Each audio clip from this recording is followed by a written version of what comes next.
有回春嘅感覺。其實我而家睇你啊，我覺得，因為我哋識咗太多年啦，我一路都有睇你舞台劇啊，睇你做戲啊。其實你而家嘅狀態係好好噶，因為以前有少少肥啲噶嘛，而家係仲 fit 咗噶嘛。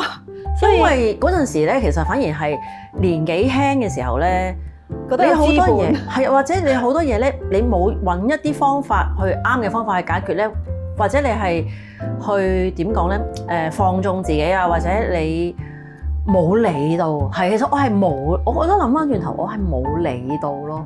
即係譬如話有啲唔開心，我點樣解決？可能係唱 K 啦，劈酒啦咁樣。其實你係用咗一個未必啱嘅方法，或者解決唔到嗰件事。但係嗰樣嘢你不停 look 嘅時候咧，咁我個身體又要捱嘢咯喎，係咪？又飲完酒又腫晒咁樣咯喎。又要食個薯片啊，杯係麵啊啊，咁嗰啲嘢其實就係都係唔愛惜自己身體，或者唔理解自己究竟身體係點咯。